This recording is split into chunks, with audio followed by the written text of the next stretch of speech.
Mark Aram Show, very busy news day Wednesday here. Obviously, election day here in Georgia. Giving us immediate reaction to the results. Joining us live in studio, political analyst Stephen Lawson.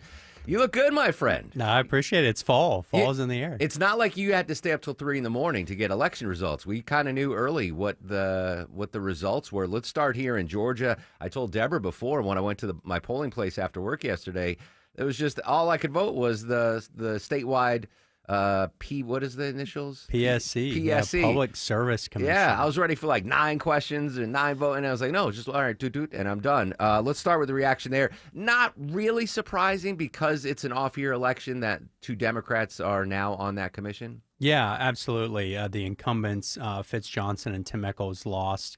And look, yeah, it was an off-year election. I think going into it, most Republicans would tell you that we were probably not going to keep those seats. But certainly, I think the margin was a little surprising for them to lose by 20 points.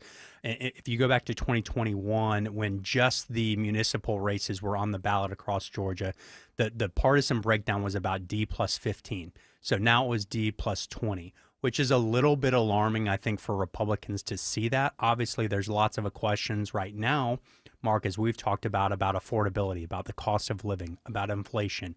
Those are all top of mind. I think that conversation around that issue and around the PSC. Look, the simple fact of the matter is that Georgia still is about middle of the pack in terms of affordability. We've got a strong grid. We've got Plant Vogel. We've got some of those things. But that's a hard message to put on a bumper sticker. Yeah. That's a hard message to sell people when they see their utility rates going up.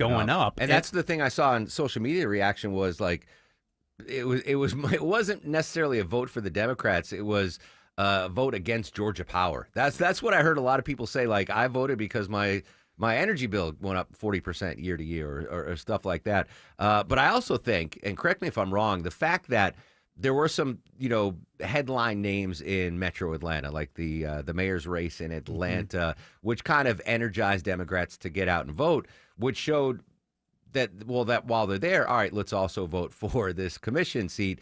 And maybe not in South Georgia or rural Georgia, there wasn't that incentive to get to the polls and vote yesterday. Correct. And what I equate it to is basically you had these 2 Republican incumbent PSC commissioners fighting 100 local municipal campaigns in terms of turnout. Yeah. All of those local municipal campaigns that tend to skew heavily Democratic were pushing out voters to also vote in the PSC races. So it was really a perfect storm working against those 2 PSC commissioners. Look, I don't think the sky is falling for Republicans in Georgia. It was an off-year election. Democrats typically win. You have a Republican president that probably, added to that motivation for Democrats to get out and vote. But I will say that there are some warning signs here that I think in terms of for Republicans have to be focused on cost of living, affordability heading into next November, or else they could get an outcome that's not great. Yeah, it's the same from where I'm sitting. It's the same issue from last November's election, cost of living. Like, what are my groceries cost? What are my housing costs? What are my electricity costs? Atlanta Mayor Andre Dickens won with like an incredible amount of votes. He was on Atlanta's Morning News with Chris Chandler this morning. I just think that, people feel good about the administration and about the direction of the city, and it showed up in the vote. I'm really thrilled to be serving another 4 years. Stephen, I'm old enough to remember where we'd have a big name Republican running for mayor or a big name independent running for mayor. What happened here? It was just no candidate. There was like, all right, he's going to win. We're not even going to bother with this race. Yeah, look, I think it speaks to the strength of the mayor's administration and some of the things that he's done. I think it also helped him coming on the heels of former Mayor Keisha Lance Bottoms. I think anybody is going to look good in that scenario. But I think the mayor's done a really good job consolidating support, talking about issues about housing affordability, that really have resonated with him. To your point, he was able to clear the field. I think he won with like 87% of the vote. Insane. Yeah, so kudos to the mayor. I think he's done a really good job consolidating that support, and I think he's done a good job as mayor. And I think that showed up in last night's results. And he was also able to pull across the finish line Marcy Overstreet for Atlanta City Council president, who will be an ally for him. So I think it was a big night for Andre Dickens. Political analyst Stephen Lawson joining us live in studio on the Mark Arum Show. Governor's races decided yesterday in Virginia and New Jersey. Democrats win there. Not surprised by the outcome. I was kind of shocked by the margin of victory. That's what stood out to me. Yeah, look, I think that's important context for people to understand, right? New Jersey and Virginia, these are both solidly blue states. They had trended the direction of Republicans in the last couple cycles, but those are really anomalies, right? If you go back to modern history, Chris Christie is the only Republican who was able to win in New Jersey. Glenn Youngkin was able to catch fire and win in Virginia, but those are outliers. To your point, Mark, they both reverted back to solidly blue states, which they are.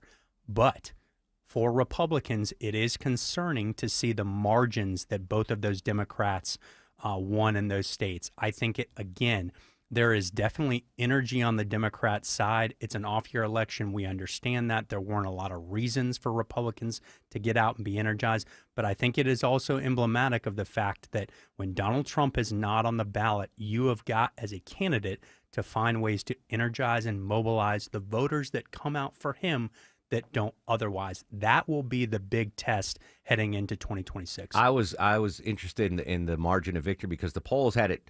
The Democrats were leading in New Jersey and Virginia, according to the polls, but not by that margin. New Jersey, I can't figure out because if you go back to 2013, Chris Christie's reelection, he won with like 65% of the vote.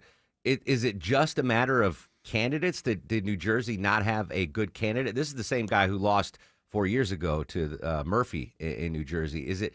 I mean, obviously candidates matter, but is there not another Christie out there to, capture the imaginations of New Jerseyans? Yeah, look, I think candidate quality is paramount, Mark. We talk about elections are decided every time. They are decided by a number of factors. What does the environment look like? What does the political makeup of Washington look like, right? Who controls the levers of government?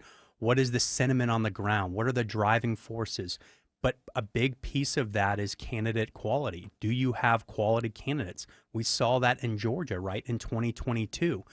We saw that with Brian Kemp. He was such a strong candidate and had such a record of success that he was really able to change the dynamic of this state that had trended slightly blue in 2021 and totally reverse course and pull all of those Republicans across the finish line. He's not going to be on the ballot next year. I think that's a big potentially problem for Republicans because they are going to have to really put forward candidates that can prosecute the case, that can make their argument and stand on their own 2 feet.